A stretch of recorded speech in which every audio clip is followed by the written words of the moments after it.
Carinho, nosso desejo de boa sorte aí para todos vocês. Eu não sei se eu liguei aqui, eu desliguei, deixa eu ver, liguei, pronto. Estamos chegando aí com mais uma live aqui do nosso canal. Grande abraço para todos vocês. Trabalhamos em nome de Super Gás Brás, a entrega mais rápida da cidade, sempre pronta para atender você, tá? Super Gás Brás, é só você ligar que o pessoal vai atender você rapidinho. Pit Stops.com e também ADL Link Telecom. Bom, pessoal, estamos de volta aqui com mais uma live do nosso canal.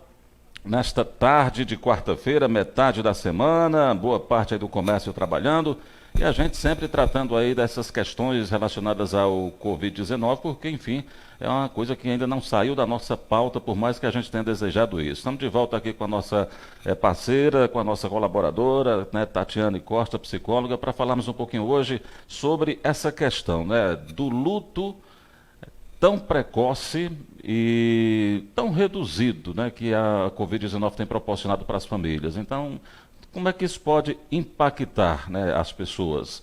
Será que é diferente desse luto tradicional, que a gente tinha mais tempo, podia fazer a visita ao parente, ao familiar, né, fazer aquele afago, aquele consolo, e hoje nem isso, hoje a gente não consegue fazer. Então, gostaria primeiro de cumprimentar a Tatiana. Tudo bom, Tatiana? Prazer tê-la aqui mais uma vez. Tudo bem. Tatiana, essa questão dessa rapidez desse luto, primeiro ela é precoce porque às vezes a pessoa sai de casa e já não volta mais, né? E reduzido porque não tem aquele tempo de velar, é tudo muito ali, muito íntimo para a família, rápido, tem que levar, fazer logo o sepultamento, quer dizer, esse luto ele é mais doloroso ainda, me parece, do que o luto tradicional que a gente faz, ou conseguia fazer com mais tranquilidade? Sim, porque há uma necessidade natural do ser humano de passar por todo um processo de adaptação às situações. Então, os velórios tradicionais, apesar de serem culturais, nem sempre foram dessa forma e nem sempre serão dessa forma, mas a forma como a gente conhece é uma questão bem adaptativa. Então, culturalmente foi colocado que havia aquele momento para despedida, para juntar-se à família e etc, etc. Agora, nesse momento, por conta da doença, da Covid, isso não acontece nem para quem mudou a situação, velório mudou para todo mundo, não só para quem é acometido pela doença e falece. Esse é ainda mais traumático, porque nem essa despedida pode acontecer. Então, o sepultamento lacrado sem direito a nada. As outras pessoas que não são acometidas pela doença, elas têm aquela uma hora, aquele momento íntimo, como você falou, mas que é como se não fosse suficiente, é como se faltasse alguma coisa, é como se tivesse sido retirado algo da pessoa. É um processo adaptativo, então a gente percebe que no início, quando começou e quando começaram essas regras, era mais complicado para as pessoas lidarem. Hoje as pessoas já estão mais habituadas a isso. A tendência é que haja uma adaptação a esse cenário, mas ela interfere no processo de luto. Não necessariamente de forma negativa.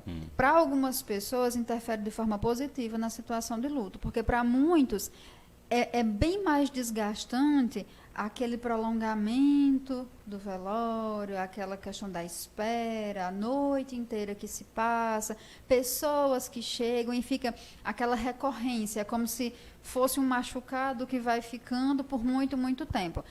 Quando o velório é encurtado, então também essa sensação ela é encurtada.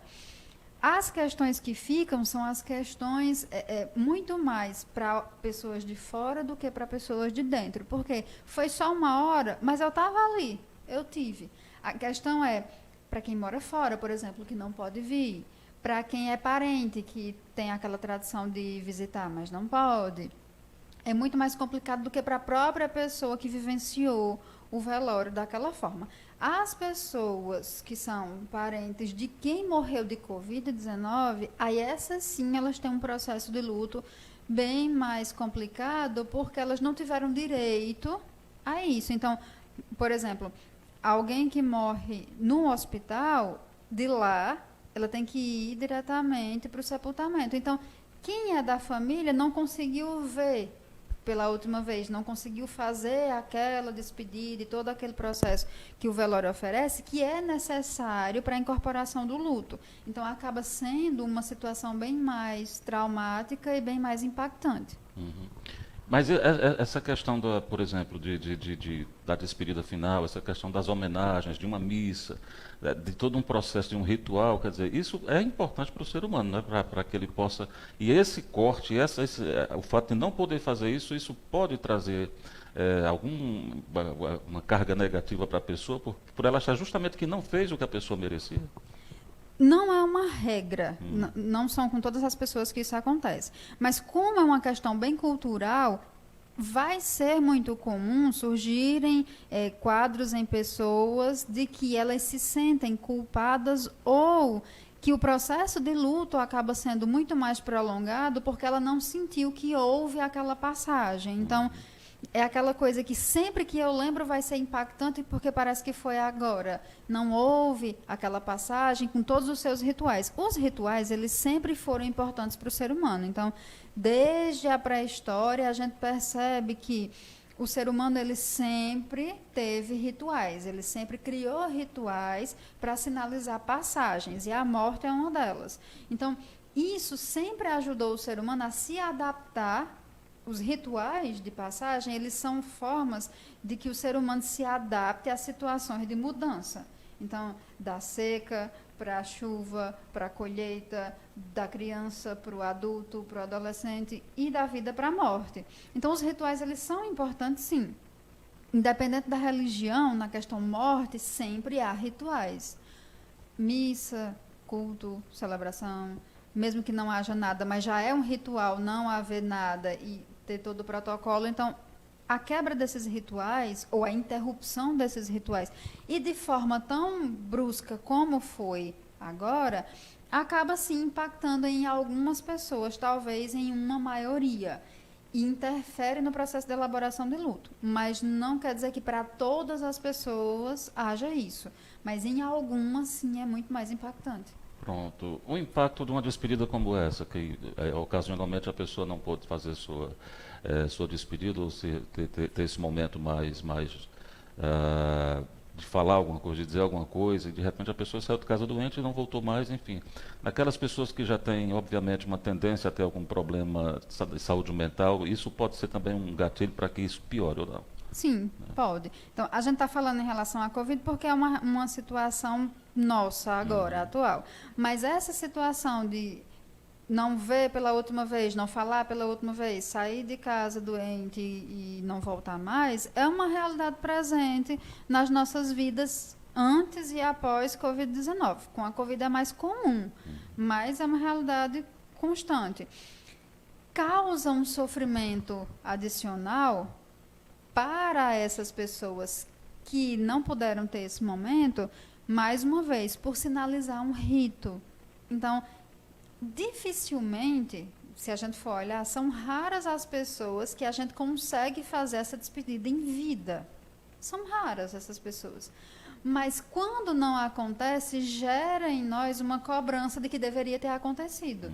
E aí eu vou reviver situações em que eu poderia ter feito isso e eu não fiz. Não adianta essa situação porque não vai mudar e eu só sei que aquele momento agora era o ideal porque a pessoa já morreu. Mas se ela não tivesse morrido, aquele momento não ia ser o ideal. Então não tem como eu prever isso. Uma coisa comum nos processos de luto são remorsos, culpas e arrependimentos. São comuns, são quase até fases do processo de luto. Eu poderia ter feito mais, eu poderia não ter feito isso, eu poderia ter feito isso, eu poderia ter dito ou não dito, enfim. Faz parte até dessa adaptação. O que não pode acontecer é que essa fase se fixe. E aí eu fique nessa de que eu deveria ter feito assim, eu deveria ter dito isso, eu deveria ter agido de tal forma, eu deveria ter ido, eu não deveria ter ido, enfim. Eu me fixar nessa fase impede que eu avance nesse processo de luto. E aí vai dificultar ainda mais a minha adaptação a essa perda. Uma coisa muito comum em situações de luto é deixar intacto o lugar que representa aquela pessoa, independente de ser Covid-19 ou não. No processo de luto por morte, é muito comum que isso aconteça. Eu quero deixar intacto o lugar que representa aquela pessoa. Seja um filho, eu quero deixar o quarto do mesmo jeito, seja uma mãe, seja um pai, seja lá quem for. É comum alguém querer que fique da mesma forma como estava. É quase que uma tentativa natural do cérebro de manter a presença daquela pessoa ali. Então, é muito difícil para mim ainda lidar com a ideia de que há uma separação e de que aquela pessoa nunca mais vai estar ali, mas se o ambiente está tal qual ela deixou, me conforta sentir a presença dela daquela forma ali. É compreensível nos períodos iniciais de luto, mas é algo que não pode permanecer nessa intenção por muito tempo, porque sinaliza uma dificuldade da pessoa em lidar com a falta. Então, os objetos eles podem continuar todos ali no mesmo lugar, mas nunca mais a pessoa vai estar. Esse nunca mais é que dói. E a pessoa não consegue lidar muito bem com essa falta, em saber que pronto, agora é definitivo. Não viajou e vai chegar. Não foi ali e volta já. Não, não volta. Não volta. Independente das coisas estarem ou não no mesmo lugar, a pessoa não volta. Então, o luto ele passa por muitas fases. E agora, a gente vive uma realidade que é como se essas fases tivessem que ser aceleradas. Antes, tanto que algumas situações, por exemplo, o Papa, o velório dura dias e dias e dias e tem todo um protocolo, um procedimento e tal. Velórios longos eram comuns antigamente, muito comuns, para dar tempo da pessoa, de quem quiser vir, para dar tempo da pessoa dizer o que queria dizer, se despedir, se habituar com a ideia daquela morte. Era um fato para garantir que eu ia me habituar à ideia de que aquela pessoa de fato morreu. E aí sim, eu dava o destino que deveria ser dado ao corpo. O que aconteceu com a gente no decorrer da história foi o encurtamento disso, mas agora isso foi feito de forma muito, muito abrupta, de forma muito imediata. E aí acabou impactando e mexendo com o emocional de muita gente. Para alguns foi bom. Então, algumas pessoas consideraram boa a ideia de que os velórios fossem encurtados, para não ter que vivenciar naquele momento de forma tão prolongada. Mas para muitas pessoas gera essa sensação de incompletude, de que foi rápido demais, que poderia ter feito mais ou ter agido de outra forma, que aquela pessoa merecia e não deu tempo.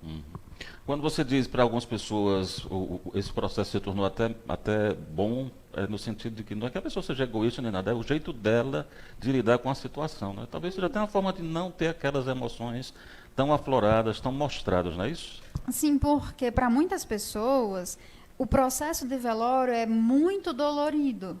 Mais dolorido até do que o fato de saber que a pessoa morreu, por exemplo. Ter que vivenciar todo aquele processo, que é muito comum, de passar a noite inteira, e aí uma parte do outro dia para o sepultamento, e ainda ter missa ou culto, seja lá o que for, ainda ter todo o processo religioso que envolve, aí o sepultamento e tal. Geralmente, em tempos comuns, normalmente um velório durava 24 horas, ou um pouquinho mais, às vezes. Então, essa vivência prolongada desse processo é sofrido para muita gente. Então, o fato de agora ser encurtado me proporciona poder despedir daquela pessoa. Eu vivenciei a morte, porque eu vi ali no caixão. O ser humano ele tem muito isso de precisar do impacto ao vivo, digamos assim, daquilo, para poder lidar com o processamento da morte. É diferente de eu estar lá longe, sabe, fulano morreu, eu vou vivenciar aquela perda, mas vai ter uma incompletude por eu não ter tido contato com aquela morte. Mas, nesse velório encurtado, eu tenho esse contato ainda. Esse contato é limitado, esse contato é curto, mas é um contato. Eu consigo passar por todas essas fases, mas eu não tenho que prolongar esse sofrimento do contato por o tempo habitual. Para mim já está suficiente. As vivências são individuais. Essa pessoa que acha melhor que seja assim, não quer dizer que o sofrimento dela seja menor do que a pessoa que quer passar 8 dias velando o corpo de outra, não. Quer dizer que ela lida com essa situação dessa forma. Sofrimento é uma coisa que não tem como a gente medir. Então não dá para dizer fulano sofre mais, fulano sofre menos. Geralmente em velório as pessoas, fulano nem chorou, fulano estava chorando que só. Isso não quer dizer nada. Cada um lida com o seu sofrimento de uma forma. No processo de luto, muitas vezes há o que a gente chama de anestesia. Então, algumas pessoas, o cérebro ele desenvolve uma forma de anestesia para conseguir lidar com o impacto daquilo. Então, no momento do velório, eu posso ser a pessoa mais forte do mundo. E aí eu posso não chorar, eu posso falar com todo mundo, eu resolver tudo, eu lidar com tudo. Depois, quando eu vivencio a falta concreta, aí sim eu posso desarmar aquilo e ter contato com aquela perda. Então, cada pessoa vivencia de uma forma. Outras desmoronam ali na hora do velório e quando passa, pronto, consegue, vai lidando, lida com a perda de forma tranquila e tal. Cada um sofre e vivencia de uma forma. Os rituais, eles ajudam as pessoas a lidarem com esse sofrimento, independente da sua forma. Então, sempre, mortes trágicas geram um impacto maior, seja lá como for. Então, as mortes por Covid, a gente pode considerar uma morte trágica também, porque é algo novo, impactante, rápido e que gera um protocolo muito dolorido. Essas mortes, elas sempre geram um impacto maior, elas sempre geram um enlutamento mais complicado do que mortes provocadas por processos prolongados de adoecimento, por exemplo. Não é que sejam menos dolorosas, não, mas elas são menos impactantes, porque eu venho acompanhando um processo de definhamento da pessoa que, querendo ou não, eu espero que isso aconteça. Não espero no sentido de desejo, mas espero que sei que vai seguindo para aquilo ali. É meio que um processo de preparação. Por mais que quando a morte se concretize, o impacto seja igual. Mas quando a morte é inesperada, ela gera uma situação de enlutamento mais complicado. Pronto. Bom, pessoal, a gente está falando hoje aqui com Tatiana Costa, psicóloga, falando sobre essa questão do luto precoce e rápido que o Covid-19 tem proporcionado aí para todos nós. Não que a pessoa tenha exatamente morrido de Covid também, né? Muitas pessoas que estão morrendo de outras enfermidades, né, estão também passando por esse processo, né, devido às regras do decreto e tudo mais que regulamenta a coisa. Né? E cada dia mais a gente percebe um número maior de pessoas que têm morrido em relação que tem morrido e que tem passado por esse processo de luto. Né? Então é importante a gente falar também disso, porque embora seja um assunto que tem muito tabu, as pessoas não gostam de falar de morte e luto, mas é necessário que a gente faça, que a gente discuta e comente, porque é uma coisa que faz parte da vida. Né? É o final de um ciclo, mas é um final de um ciclo que é aquele que a gente tem mais certeza, não sabe quando, mas sabe que ele virá. Então é importante a gente também falar sobre essas questões, né? Até para aprendermos mais. Tatiana, como lidar então com pessoas que já têm depressão, pessoas que já têm ansiedade, pessoas que já têm uma propensão a ter alguma questão mental, algum problema de saúde mental, enfim, é sempre bom dizer a verdade e o melhor é procurar a maneira mais branda ou correta de dizer correta não, a maneira mais branda de dizer a verdade do que ocorreu em relação a alguém que ela gostava, a quem ela era apegada e tudo mais, em relação a essa morte, a esse luto. Ou poupa-se a pessoa o máximo possível, procura-se, tenta-se manter aquilo de uma maneira que a pessoa não saiba, até o momento que ela esteja preparada. Como é que a gente pode lidar com pessoas assim, que já têm problemas de saúde mental? Ninguém nunca vai estar preparado para lidar com a morte. Essa é uma questão muito recorrente no consultório de pessoas que tentam se preparar para a morte. Geralmente, a gente não se preocupa muito com a própria morte. Geralmente, o que nos incomoda é a morte de quem está ao nosso redor. Geralmente, quando a gente fala em morte, a maioria das pessoas não tem medo da própria morte, não tem medo de morrer. Mas, quando essa morte é relacionada a alguém próximo, aí sim já incomoda. Então, ninguém está preparado para lidar com a morte. Apesar de ser uma certeza, apesar da gente saber que vai acontecer mais cedo ou mais tarde, quando ela acontece, o impacto dela é inesperado da mesma forma. Então, Não há, não, vou deixar fulano estar preparado para isso. Fulano nunca vai estar preparado para isso, independente dele ter algum acometimento psicológico ou não. Ele nunca vai estar preparado para isso. Não existe forma mais branda de comunicar uma morte. Por quê? Só o fato de saber que morreu já é impactante o suficiente, não importa a forma como eu diga. É muito comum as pessoas também quererem isso. Como é que eu diga a fulano que a outra pessoa morreu? Dizendo. Não há uma forma, vamos comunicar. Existe um protocolo médico que é a comunicação de más notícias. A forma como comunicar más notícias. Muitos médicos, eles têm a fama de fulano diz na lata, não quer nem saber como diagnósticos, que eles chamam protocolo de más notícias, né? Diagnósticos ruins. Tem um protocolo de como eu vou acessar a pessoa para dizer aquilo. Tem. Mas isso não quer dizer que é uma forma que a pessoa vai sofrer menos. Não. O protocolo de comunicação de más notícias é simplesmente uma forma de ser mais humano, digamos assim, na comunicação de algo que eu sei que é ruim para aquela pessoa. É meio que me colocar no lugar dela e saber como eu iria receber uma notícia, seja de um diagnóstico ruim ou de uma morte, e aí sim me colocar como é que eu vou dizer. Mas não tem uma forma mágica que vai evitar que aquela pessoa sofra. Não, porque a notícia em si é impactante. Então, tanto para pessoas que têm acometimentos psicológicos, como para quem não tem. Não há uma forma milagrosa de dizer e a pessoa não sofrer. Não tem. A melhor forma é dizer.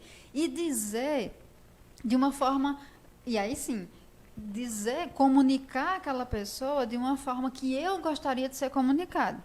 Aquela questão de dizer pelo WhatsApp, ou a pessoa descobrir porque postaram na rede social antes de dizer a ela, é muito mais complicado. Então, antes de tentar poupar a pessoa, principalmente porque agora tudo é muito imediato, então, fulano morreu, já tem alguém que postou na rede social, corre o risco daquela pessoa acessar de uma forma muito mais dramática e aí sim ser muito mais prejudicial a ela.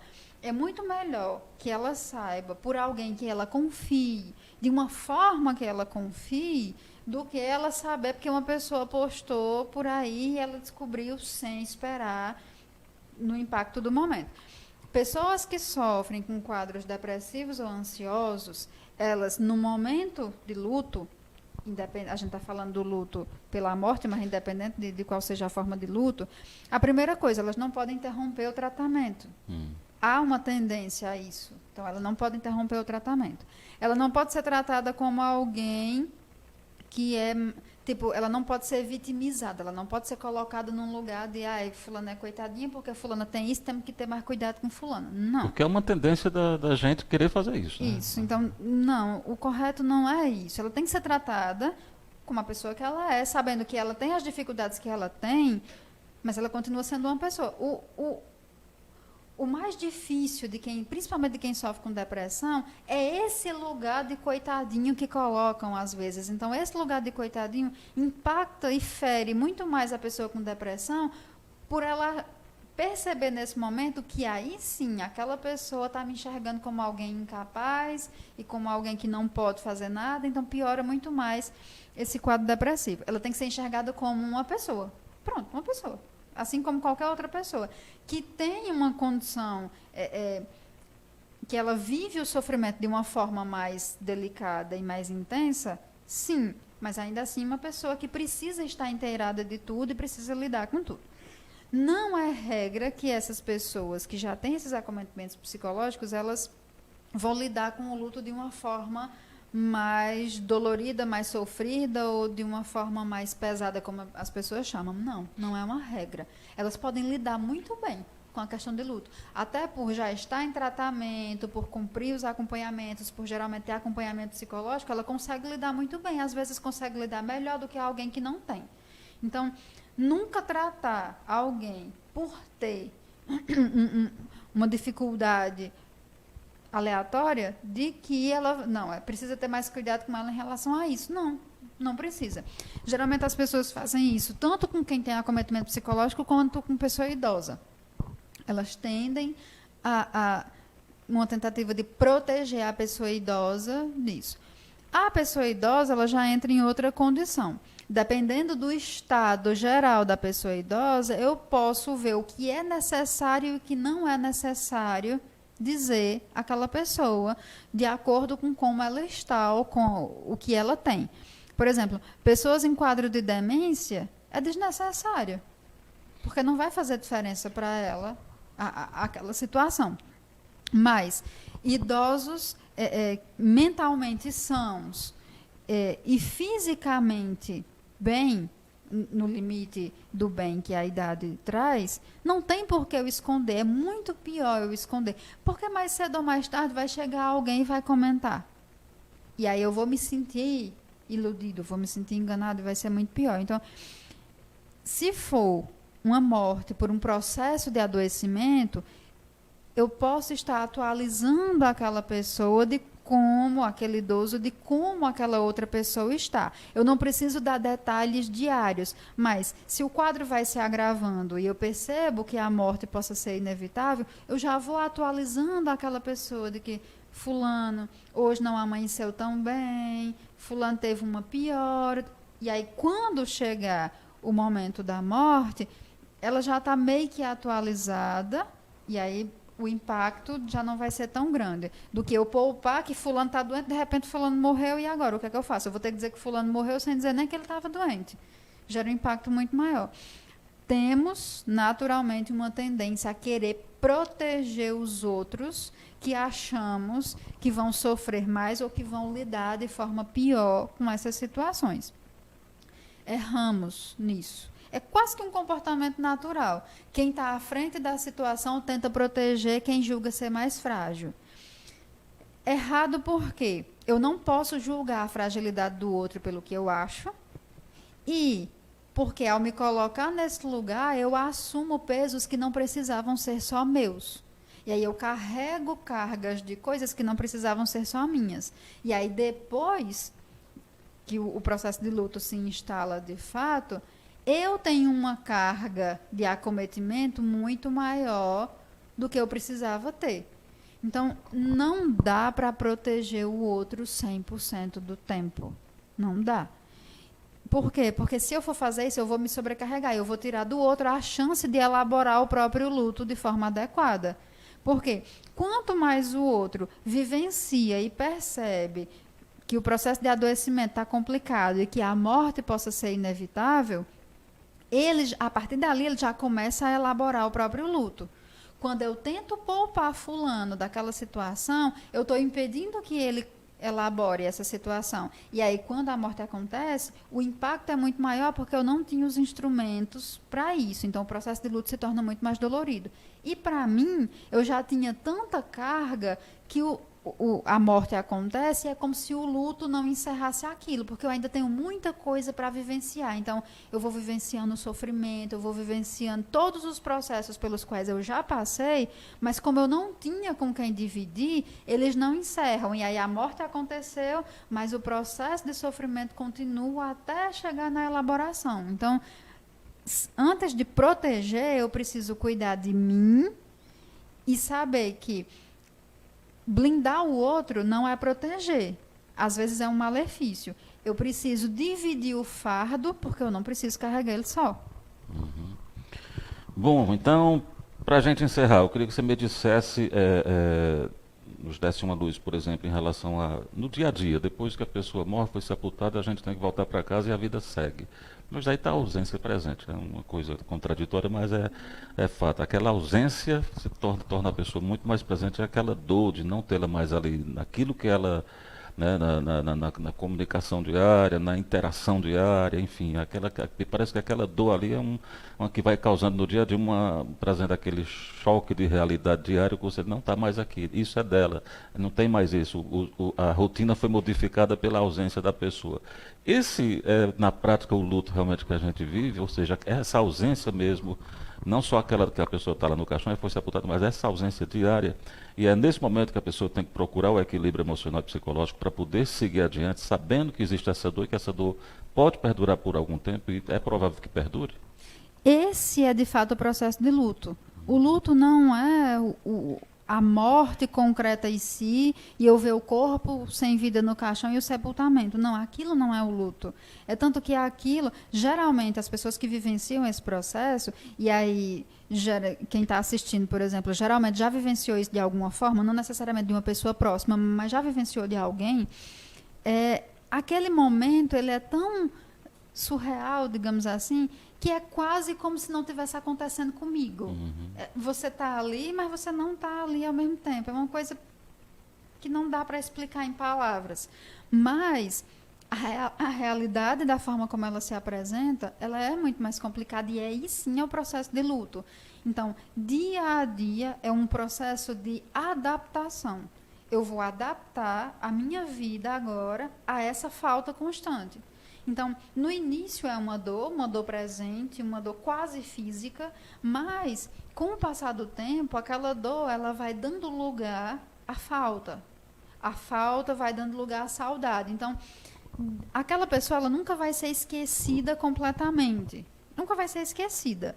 Mas lembrar dela não vai doer mais como dói no início do processo de luto. Então, é um constante lidar com essa falta. A partir do momento que a pessoa morre, a falta ela vai ser, enquanto quem ficou existir, aquela falta ela vai ser. Mas ela não precisa doer para sempre. Ela não vai doer para sempre. Então, não há um prazo para isso. Geralmente as pessoas perguntam, quanto tempo demora para elaborar um luto? Depende. Depende de cada pessoa, depende de cada situação, depende de cada vivência, depende da forma como eu lido com esse luto. Então, por isso que eu disse que naquelas situações que as pessoas querem deixar intactas, e geralmente todo mundo concorda e deixa, não vamos mexer não, porque fulano...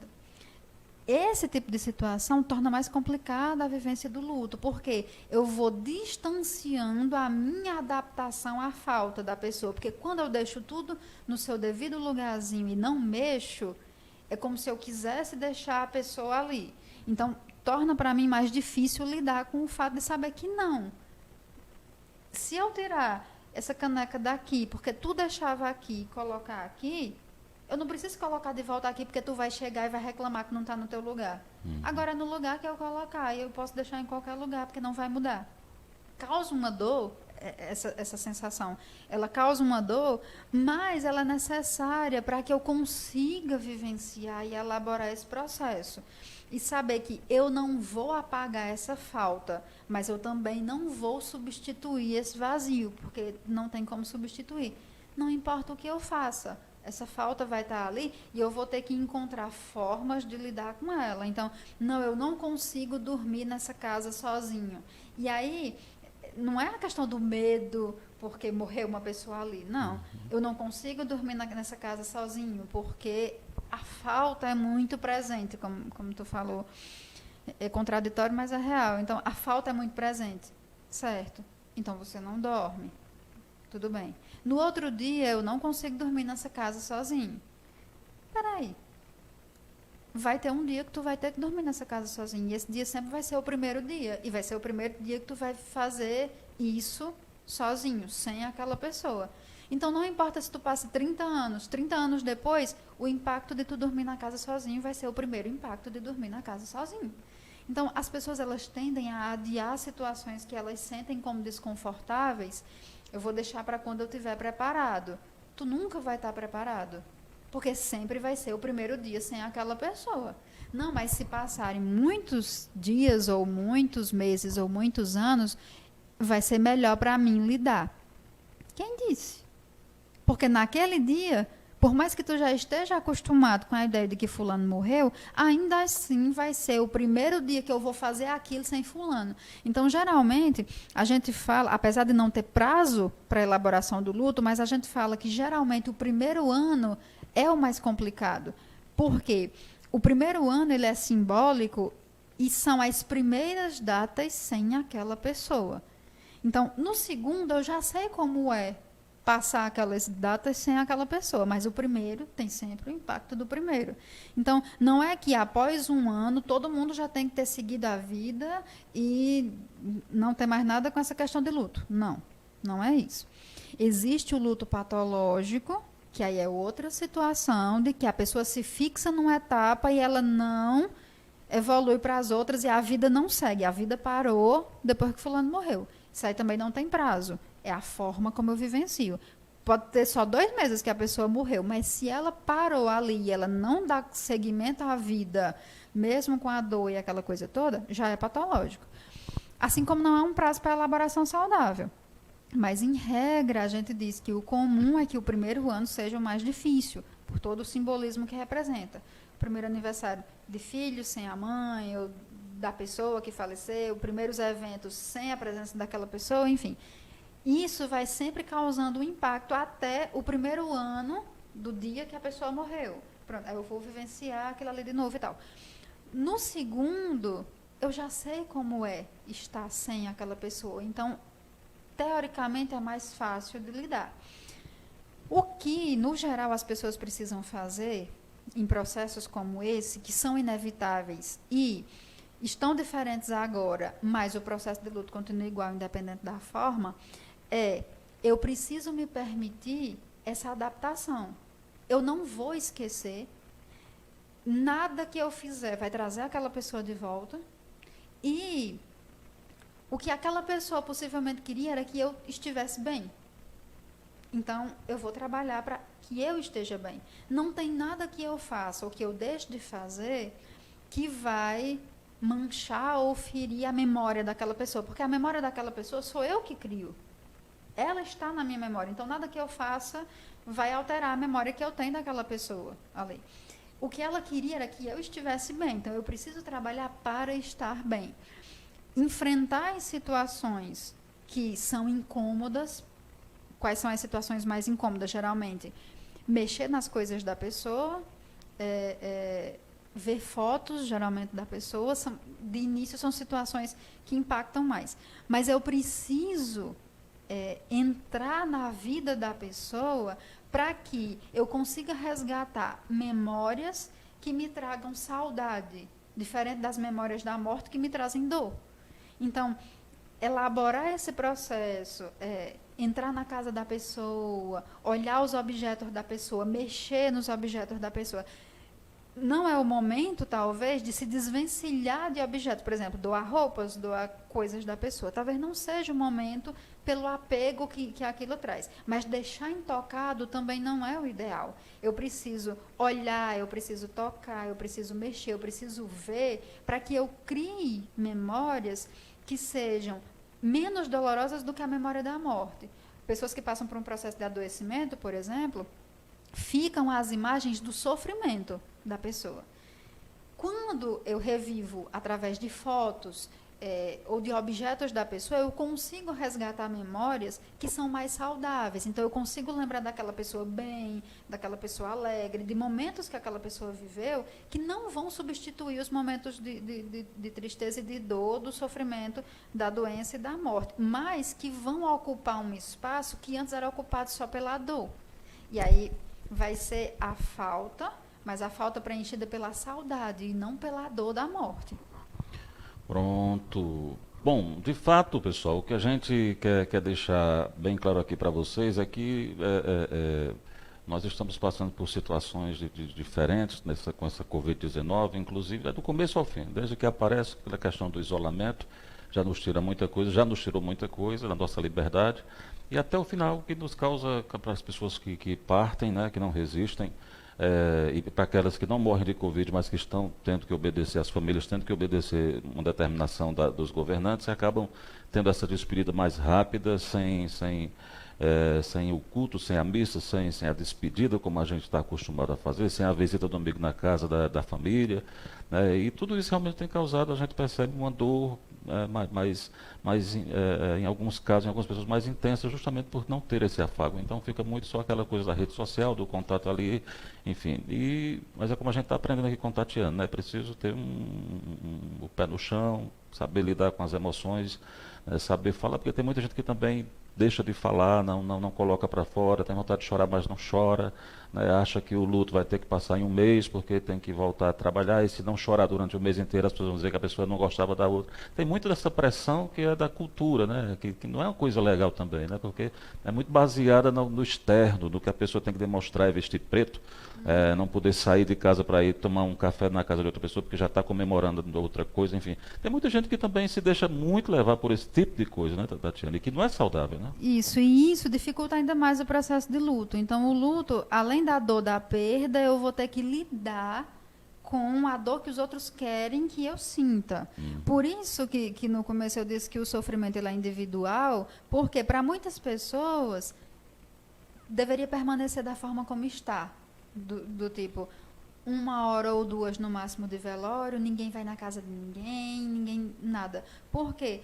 Porque para mim é ruim vivenciar tudo aquilo, é um prolongamento de um sofrimento. Para outras pessoas, a visita, o prolongamento do velório, o acolhimento, receber os amigos, tudo, é um alívio para aquele sofrimento. Então, é individual.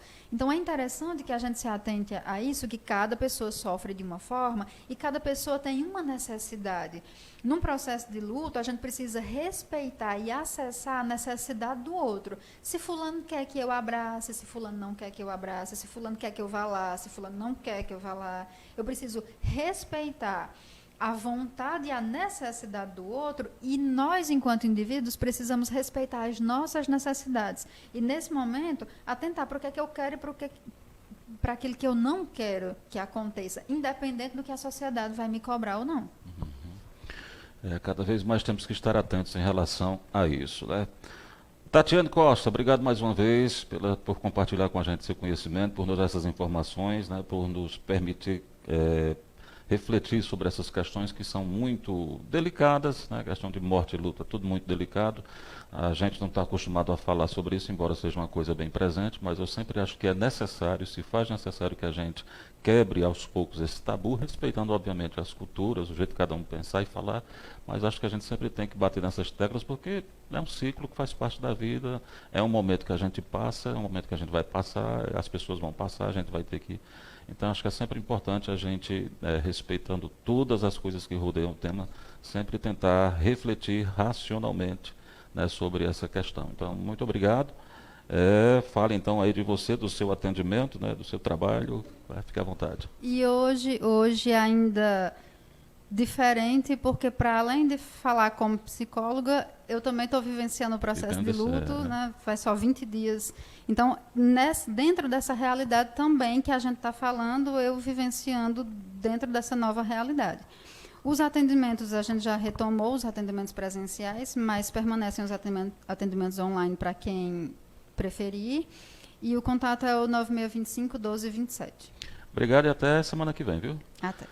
E para você que acompanhou a gente, muito obrigado pelo carinho, pela companhia, que Deus guarde a todos nós. Estamos voltando aí aos poucos a esse novo normal que a gente fala tanto, mas temos que tomar muito cuidado, né? Ainda hoje tem uma família chorando, mais uma chorando em Vaza Alegre, devido ao falecimento de mais um ente querido, e enfim, e a gente não sabe exatamente como é que, se a gente vai ser atingido ou não, a gente tem que tomar os cuidados. Vamos continuar tomando os cuidados, mesmo com essas aberturas, né, dessa volta do comércio, essa coisa toda, mas temos que estar sempre muito atentos e tentarmos nos proteger o máximo possível, porque é uma ação coletiva. Se eu não cuidar de mim, obviamente que eu vou adoecer, obviamente que vou adoecer outra pessoa, vou acabar repassando, e o contrário também, né? Se alguém não se cuidar, pode passar. Então, temos que todos nós tomarmos essa consciência e procurarmos nos cuidar, cada um fazendo sua parte para poder dar certo.